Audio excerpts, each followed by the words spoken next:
Ok, vamos à mensagem desta manhã. Nós vamos continuar explorando o texto do Sermão do Monte. Você sabe, porque já está habituado na nossa ordem de culto, está ali a série Novo Monte, Mesma Piedade, uma exposição dos capítulos 6 e 7 de Mateus, que é parte do Sermão do Monte, já que a outra parte nós havíamos exposto em diferentes séries antes na história da Igreja Aliança. Então agora nós estamos encerrando esse famoso sermão de Jesus em que ele nos ensina como é que o cristão deve andar agora que ele é nova criatura. Então eu gostaria de ler o texto com você, pedir para você abrir em Mateus capítulo 7. Hoje nós vamos ler versos 7 a 12, é o penúltimo sermão dessa série. No domingo que vem, se Deus quiser, nós vamos encerrar sobre essa série sobre o Sermão do Monte. Então, Mateus 7, de 7 a 12, eu vou fazer a leitura, peço que você acompanhe, depois faremos a exposição desse texto. Peçam e lhes será dado, busquem e encontrarão, batam e a porta lhes será aberta. Pois todo o que pede recebe, o que busca encontra, e aquele que bate, a porta será aberta. Qual de vocês, se seu filho pedir pão, lhe dará uma pedra? Ou se lhe pedir peixe, lhe dará uma cobra? Se vocês, apesar de serem maus, sabem dar boas coisas aos seus filhos, quanto mais o Pai de vocês, que está nos céus, dará coisas boas aos que lhe pedirem. Assim, em tudo, façam aos outros o que vocês querem que eles lhes façam, pois esta é a lei e os profetas. Eu tenho dito nas outras mensagens da série que nós estamos procurando conectar com a série de 10 mandamentos. Quem está na igreja como membro ou visitante desde o passado sabe que nós fizemos a exposição dos 10 mandamentos no segundo semestre. E lá nós falamos da lei de Deus, o caminho de Deus. E aqui Jesus Cristo não está dizendo algo diferente. Ele está apenas apresentando a mesma moralidade da lei mosaica, só que agora de forma mais plena, mais expandida, por assim dizer. Por isso que eu intitulei a série Novo Monte, Mesma Piedade.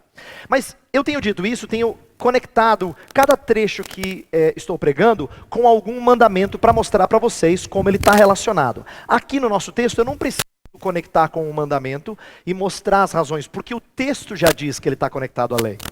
Capítulo 7, versículo 12, depois de falar tudo aquilo que nós temos visto acerca do Sermão do Monte, ele fala assim: assim em tudo façam aos outros o que vocês querem que eles lhes façam, pois esta é a lei e os profetas. Então, a ideia desse verso é que Jesus apresenta uma máxima, que é bem conhecida, a gente vai falar dessa máxima daqui a pouco, de fazer aos outros aquilo que a gente quer que os outros façam a nós. E depois ele afirma que esta é a lei e os profetas. É no sentido de cumprir, de incorporar, de sintetizar a lei e os profetas. E aqui, lei e os profetas é uma clara referência ao Antigo Testamento, principalmente naquilo que a lei prescreve e os profetas exortam ao cumprimento. Então, esse texto mostra para a gente, de maneira explícita, aquilo que eu tenho tentado mostrar de forma dedutiva, né? Que Jesus está apresentando uma moralidade que não é diferente do que foi apresentado no Antigo Testamento, mas é a mesma, só que vista de maneira agora plena na pessoa de Jesus Cristo, aquele que é o próprio legislador e o perfeito cumpridor da lei. E essa máxima do versículo 12, ela costuma ser chamada de regra áurea, ou lei áurea. Lei áurea significa lei dourada, para ressaltar sua importância, afinal de contas ela resume a lei e os profetas. E quando eu falo de lei áurea, a maioria de nós se lembra de 13 de maio de 1888. Por quê? Porque esse é o nome que foi dado à libertação dos escravos. Agora, por que eu quero fazer essa conexão aqui nesse princípio, nessa introdução? Porque a lei áurea, ela foi de libertação dos escravos, mas a gente sabe pela história do Brasil que tal libertação não foi tão benéfica assim para os escravos como poderia ter sido. Por quê? Porque embora eles tenham sido legalmente libertos, eles não tinham as devidas condições para uma vida digna. Muitos deles ficaram sem casa, sem terra, sem comida, sem emprego. Então não era uma liberdade assim para se festejar no sentido pleno. Portanto, eu diria que a lei áurea que nós conhecemos de história do Brasil é liberdade sem capacitação. É aí que a Escritura apresenta uma outra liberdade. Porque a liberdade da qual que nós temos em Cristo é uma liberdade diferente, ela nos capacita para boas obras. Jesus Cristo falou em João capítulo 8 que se o Filho de Deus nos liberta, nós seremos verdadeiramente livres. Nós seremos livres no sentido de sermos capacitados a fazer o bem. Nós fomos desarraigados desse mundo, libertos das amarras do pecado, para andarmos em novidade de vida. Então por que eu estou dizendo isso? Por que eu estou comparando com a lei áurea da história do Brasil? Porque normalmente as pessoas querem liberdade para fazer o que quiserem. Na Bíblia isso não é liberdade. Na Bíblia a gente não deveria prezar essa liberdade. Liberdade para fazer o que quiser não é liberdade na ótica bíblica. Porque uma pessoa pode estar livre para fazer o que quiser e ainda assim cativa de um cativeiro que ela não percebe. É o caso de uma pessoa viciada em drogas. Um viciado, quando ele escolhe consumir drogas, ele o faz livremente, a gente diria. Mas isso não é liberdade. Todos nós reconhecemos o seu cativeiro. Pois a Bíblia vai dizer que a mesma coisa acontece com o pecado. Quando as pessoas estão livres para fazer o que querem, mas acabam pecando, isso não é liberdade. Liberdade é o que nós temos em Cristo. É quando nós somos libertos para fazer o que agrada a Deus e que promove o bem-estar do nosso coração. Por isso que na Bíblia, presta atenção agora, liberdade não é definido pela habilidade natural que você tem. A gente chamaria em filosofia de liberdade ontológica. Não, na Bíblia, liberdade é definida pela salvação e a libertação que nós temos em Cristo. É uma liberdade soteriológica. Nós temos liberdade para a prática do bem. É por isso que os 10 mandamentos começam como? A gente aprendeu isso na série. Não começa assim, aqui está a lei, cumpram. Não, começa assim, eu sou o Senhor teu Deus, que te tirou da terra do Egito, da casa da servidão. Os 10 mandamentos começam com uma declaração de liberdade. A lei é dada depois que a liberdade foi anunciada. E é assim que a gente deve entender essa regra, essa lei áurea de Mateus 7:12. O nosso texto, ele começa de uma forma aparentemente desconexa. Porque há vários lugares na Escritura em que tem um pois, assim, portanto, aí você fala, claro, está conectado com o anterior. Esse não, esse começa direto, peça, e você receberá. Bata, não é? Busque, bata. Mas na verdade, há uma conexão com o restante do Sermão do Monte que é impressionante, e eu preciso dizer rapidamente a vocês como é que isso está conectado. Lembra que o Sermão do Monte começa com uma declaração de que eu e você precisamos perceber a nossa bancarrota para que a gente busque a Jesus Cristo. Perceber que a gente está falido. Primeira coisa que Jesus diz no início das bem-aventuranças é bem-aventurado o que é pobre de espírito. Embora algumas traduções digam humilde, a ideia é de mendigo. É aquele que espiritualmente está falido. Esse é bem-aventurado. Esse é feliz, esse é bem-sucedido. Aí depois de declarar quão pobres nós somos, Jesus pede algumas coisas muito difíceis. Ele fala, por exemplo, para a gente não insultar um irmão. Quem insulta o irmão quebra o 5º mandamento. Fala para a gente sempre ter olhares puros para com alguém do sexo oposto, sempre. De nunca quebrar nossas promessas, sim, sim, não, não. Está tudo no Sermão do Monte. Para amarmos os nossos inimigos e orarmos pelos que nos perseguem.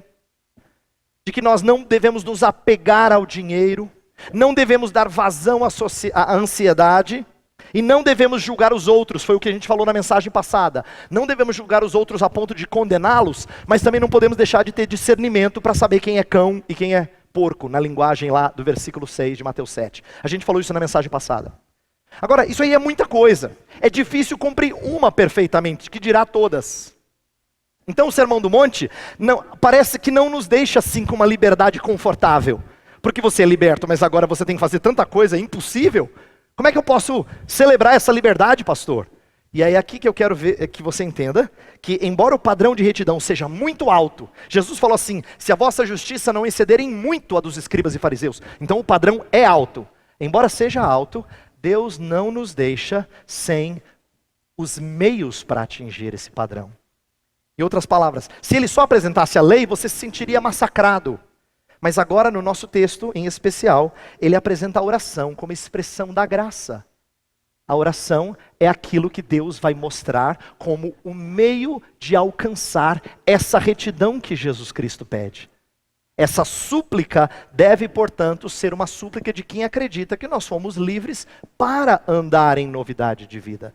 E é dessa súplica que eu quero falar nessa manhã e conectar com o versículo 12 que resume a lei. Então vamos começar pensando sobre o porquê que a gente ora. E eu faço essa pergunta porque tem muita gente que tem razões erradas para deixar de orar ou para orar. Então deixa eu citar algumas brevemente. Há pessoas que têm motivações que são ruins porque atrapalham no seu entendimento da oração e ela deixa de orar ou ora por razões erradas. Eu vou citar algumas aqui. Para alguns, oração é sem propósito. Por que é sem propósito? Porque Deus é soberano, se Deus já sabe, para que eu vou orar? É como se a soberania de Deus fizesse com que nossa oração fosse só teatro. A gente ora porque Deus falou que é para orar, mas assim, no fundo, é Ele que resolve. Mas essa motivação entende erroneamente que oração só vale a pena se ela persuade a Deus. Olha a nossa vontade de ter controle.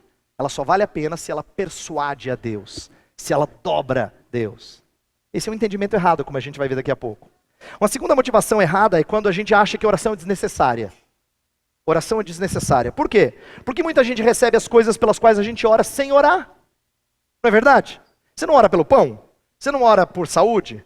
Você não ora para que Deus traga sustento? Muita gente não ora para essas coisas e recebe igual. Então, no raciocínio de alguns, oração está parecendo desnecessária. Mas só que essa motivação perde de vista que o nosso texto em especial não está falando de suplicar por necessidades físicas. Como eu vou mostrar aqui, a passagem que Jesus colocou aqui sobre oração não é para orar por qualquer coisa. A ênfase dele é por necessidades espirituais. Tanto é que no texto paralelo, lá em Lucas capítulo 11, fala assim: se vocês que são maus sabem dar coisas boas, muito mais o Pai lhes dará o Espírito Santo, se vocês lhe pedirem. Dar o Espírito Santo é a ideia de dar-nos o poder, as condições de fazer aquilo que ele pede. Ele não só pede para você fazer, ele te dá o Espírito de Deus para você realizá-las. Portanto, o texto está focando em necessidades espirituais. A gente que acha que a oração é improdutiva. Por quê? Porque há muitas coisas que Deus não nos dá, mesmo que a gente peça. Não é verdade? Quantas vezes você pediu e Deus falou não? No entanto, a gente não pode achar que a promessa do verso 7 e 8 é uma espécie de cheque em branco, né? Batei, abrir-se-vos-á. Pedi e dar-se-vos-á, né? Buscais e achareis. Não é um cheque em branco, nem é um abracadabra para qualquer porta fechada. Pelo contrário, Deus nos ensina que muitas vezes nós pedimos com motivações egoístas. Tiago falou isso. Vocês pedem mal para esbanjar os vossos desejos. Tiago também fala que às vezes nós pedimos duvidando. E nem sempre pedimos acompanhados de uma vida de obediência e devoção a Deus. Então essas são razões pelas quais a oração é muito mal compreendida no nosso meio. E o que eu quero mostrar aqui é que a oração, conforme ela está encaixada no nosso texto, no Sermão do Monte, no sentido maior, mas no nosso texto de hoje, é uma oração de quem foca em andar como Jesus andou, uma ética própria do reino, é um meio para a vida de santidade. E é aqui que eu quero que a gente enxergue a grande motivação para nós orarmos. Então veja só, nos versos 7 e 8, a grande lição de Jesus Cristo é de que nós precisamos expressar dependência e persistência. Vou ler versos 7 e 8 novamente. Peçam e lhes será dado, busquem e encontrarão, batam e a porta lhes será aberta. Pois todo o que pede recebe, o que busca encontra, e aquele que bate, a porta será aberta. Veja só, Jesus traz 3 imperativos no tempo presente. Fala, peçam, batam, busquem e batam. E esses 3 imperativos, no grego, quando está no tempo presente, significa peçam continuamente, busquem continuamente. Batam continuamente, é a ideia de continuidade, de persistência na oração. Inclusive, lembra Jeremias quando falou assim: buscareis ao Senhor de todo o coração. Deus vai ser encontrado quando o buscardes de todo o coração. E a ideia de insistência, de reconhecimento da nossa necessidade dele. Portanto, esses 3 verbos, eles destacam a intensidade da busca. Tem gente que acha, alguns comentaristas acham que talvez eles estejam até ordenados de forma crescente. Pedir, buscar e bater. É possível. Não é certeza, mas é possível. O que importa é que eles são 3 para deixar bem claro a nossa necessidade e como nós devemos buscar com intensidade. Agora, talvez você diga assim, pastor, mas Deus já sabe, não é? Sabe. Em Mateus capítulo 6, no próprio Sermão do Monte, falou assim, não seja igual os pagãos que pedem, porque acham que Deus não sabe. Não. Deus já sabe das suas necessidades. Pastor, então por que a gente ora? Então aí que vem a grande lição. Deus tem prazer em treinar seus filhos no caminho da busca intensa por santidade. Deus tem prazer em treinar seus filhos. Deus não é pai que mima os seus filhos. Ele não dá tudo o que eles pedem, e nem sempre ele dá no tempo em que eles querem. Ele nos treina a buscarmos intensamente por santidade. Veja, essa deveria ser uma razão pela qual nós que dizemos que somos reformados, deveríamos orar mais. Não orar menos. Não é porque a gente acredita na soberania de Deus que a gente ora menos. Afinal de contas, não depende de nós. E não deveria ser isso que motiva a gente a orar. O que motiva a gente a orar é saber que quanto mais nós oramos, mais nós expressamos nossa necessidade dele. E ele precisa ouvir isso e você precisa de ouvir isso. Porque se você não faz isso, eu e você nos portamos exatamente como o fariseu da parábola. Não, pastor, longe de mim, quem sou eu?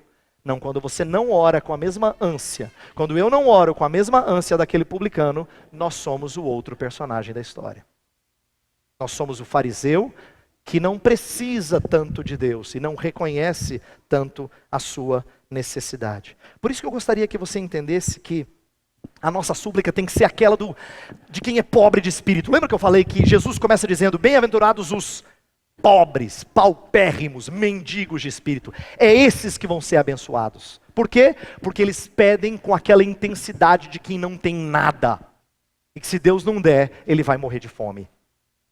Por isso que Jesus falou assim, bem-aventurados os que têm fome e sede de justiça. Esses sim serão fartos. Esses sim vão ser alimentados. Porque eles expressam a intensidade com a qual eles precisam disso. Inclusive, essa ideia de persistência, de perseverança na oração, fica muito clara no texto paralelo lá em Lucas 11. Em Lucas 11 tem a mesma passagem que a gente está lendo aqui, só que lá ela é precedida por uma parábola do amigo que importuna o outro à meia-noite, que ele precisa de pão. Ele vai lá e bate na porta, eu preciso de comida para dar a alguém aqui, eu não tenho o que dar para esse meu visitante, e aí ele importuna tanto que o outro fala, tá bom, toma aqui. E nós não estamos falando de uma importunação estilo século XXI, tá? Você tem que entender que em tempos passados, casas pequenas, meia-noite, sem luz elétrica, em que todo mundo provavelmente dormia no mesmo cômodo, é muito trabalho se acordar alguém de noite. É muito mais complexo, culturalmente falando, você acordar alguém à noite para um pedaço de pão. Mas a ideia é, quando você carece disso mesmo, e você demonstra isso, por sua persistência e importunação, você convence o amigo a te dar o pão.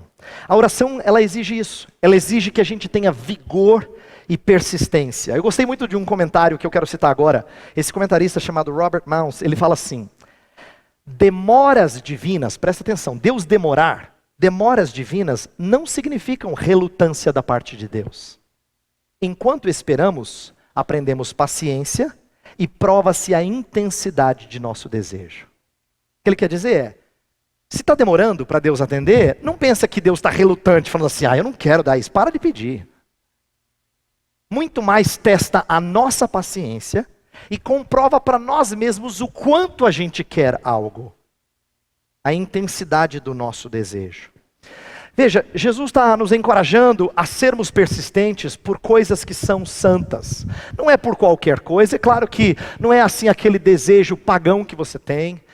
O desejo pagão que eu e você temos, a gente não devia nem ter coragem de orar. E é por isso que, quando as nossas orações são feitas de forma correta, nós expressamos as coisas que são mais importantes para nós. Inclusive, isso mede o quanto cada coisa vale. Presta atenção enquanto você ora por saúde, enquanto você ora por emprego, enquanto você ora pela economia brasileira, enquanto você ora por outras coisas, e quanto você ora pela sua santidade. Isso mede quanto nós queremos alguma coisa, o quanto nós desejamos alguma coisa. E Jesus, além de falar que persistência é algo honroso, ele diz que o Pai é um modelo que deve ser seguido e deve ser confortante. Os versos 9 a 11, ele diz assim, ó: qual de vocês, se um filho pedir pão, lhe dará uma pedra? Ou se lhe pedir peixe, lhe dará uma cobra? Essas duas analogias são analogias de quem cuida dos filhos mesmo sendo maus. O verso 11 vai dizer assim: se vocês, apesar de serem maus, sabem dar boas coisas aos seus filhos, quanto mais o Pai de vocês, que está nos céus, dará coisas boas aos que lhe pedirem. Aqui Jesus está dizendo o seguinte: olha, vocês são maus, é ponto final, tá? Não é aqui, vamos ver se vocês são. Inclusive, é uma premissa de Jesus Cristo, quando ele está falando de todos nós, de que o nosso coração é mau, ele é egocêntrico. Pedir para amar o próximo como a si mesmo é difícil, porque o nosso coração tem facilidade de amar a si mesmo, o que ele tem dificuldade de amar o próximo. Então ele diz, vocês são maus, mas até vocês que são maus, por causa da graça comum, a gente chama em teologia, vocês conseguem fazer atos bons para com seus filhos, em especial os filhos que são tão especiais para vocês. O filho que pede pão, você não vai dar a pedra. O filho que pede peixe, você não vai dar cobra. A ideia de peixe e cobra é que peixe era lícito comer, cobra era uma carne impura, cerimonialmente impura. Você não vai contaminar o seu filho com aquilo que a lei prescreveu. Ele está falando com judeus aqui, ele está explicando uma coisa óbvia. Se vocês fazem isso, quanto mais o Pai Celestial. O Pai Celestial, ele tem prazer em dar coisas que combinam com os planos dele para você.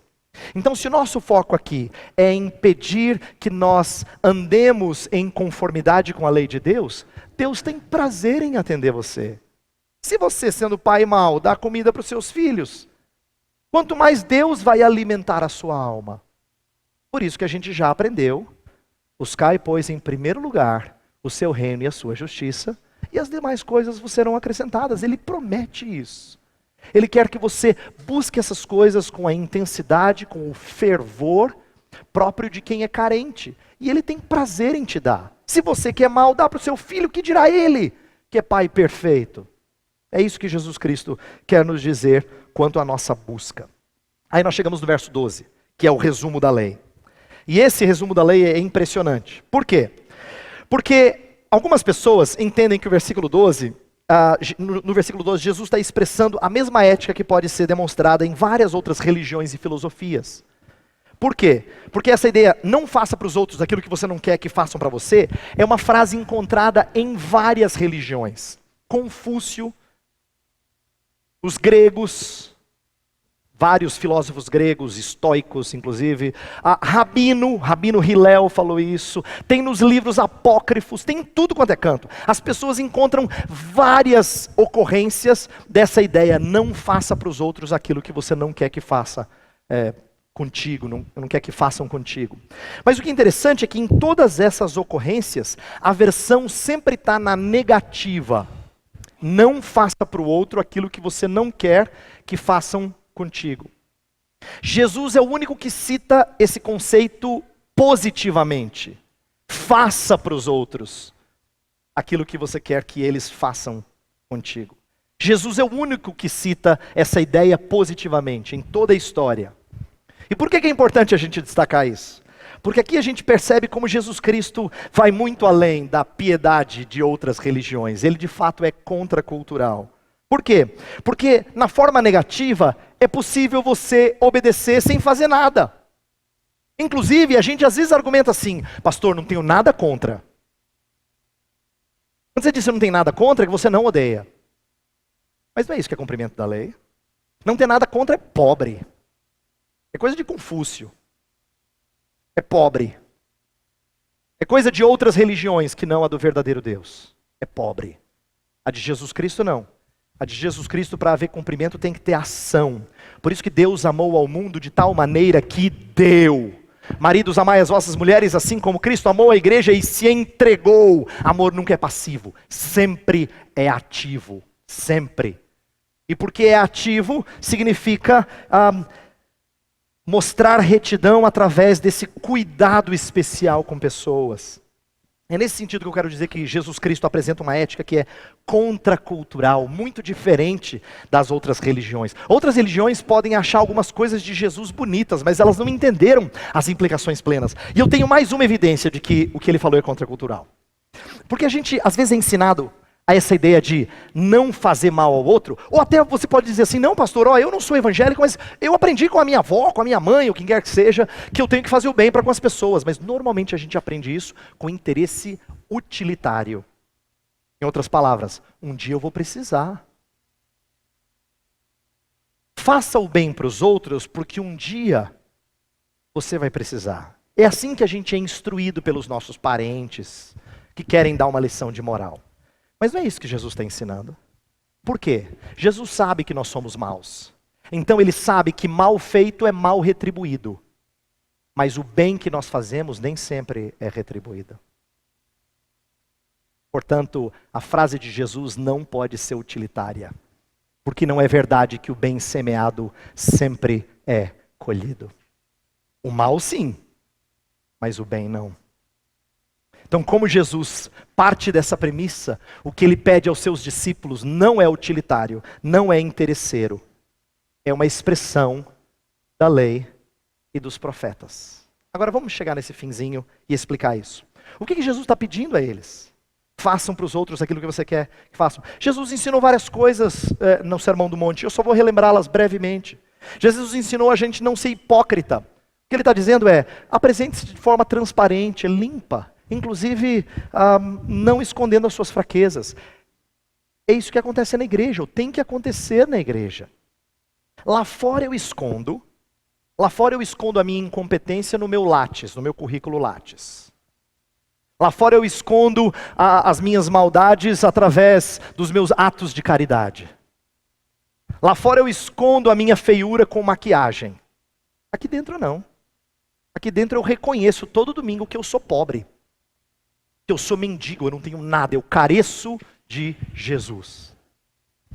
É por isso que Jesus Cristo ensinou a gente a ser transparente. Sabe por quê? A gente não gosta de ver super-homem. Você já não sentiu mal quando você está junto de alguém que você fala, nossa, essa pessoa aí, não dá para chegar.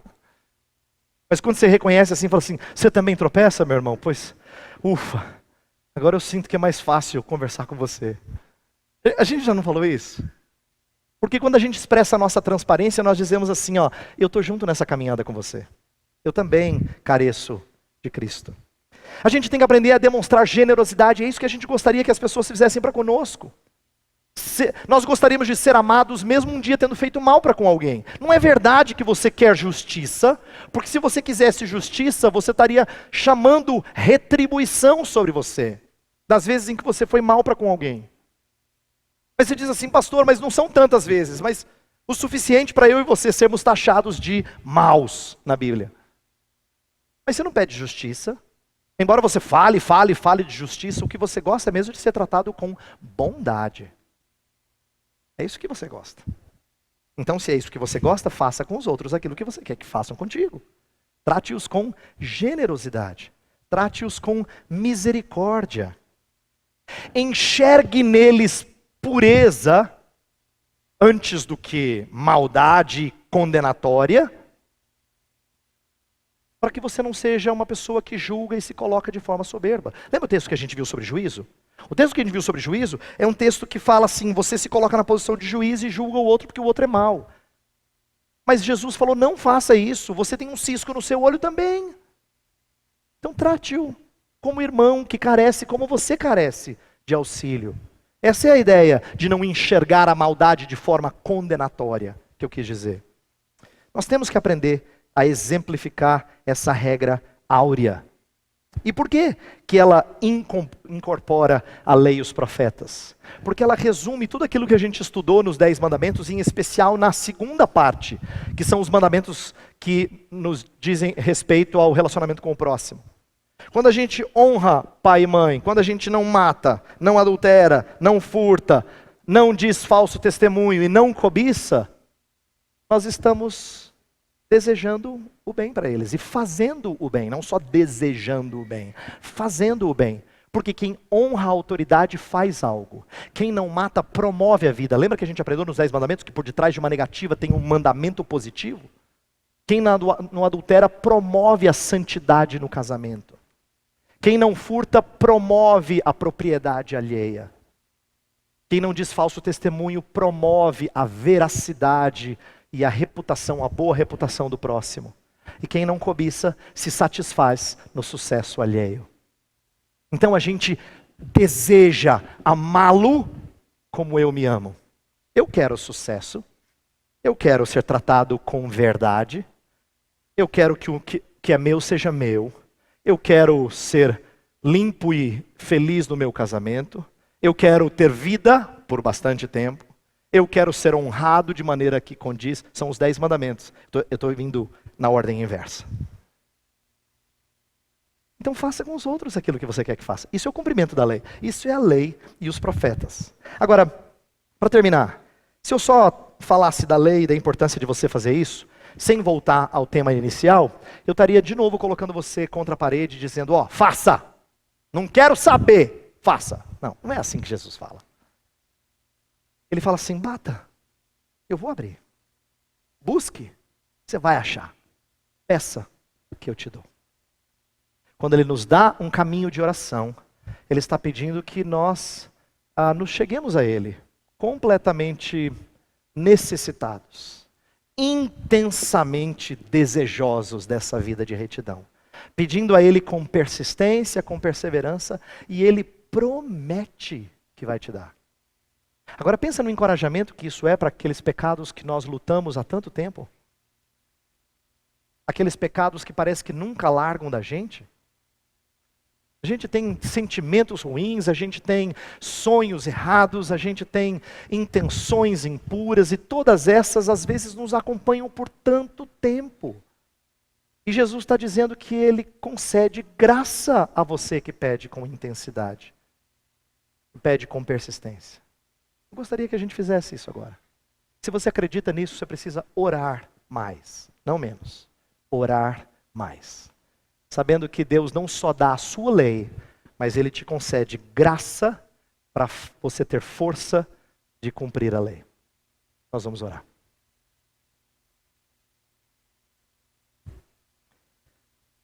Ó Deus, há tanta coisa importante que deveria ser praticada na nossa vida.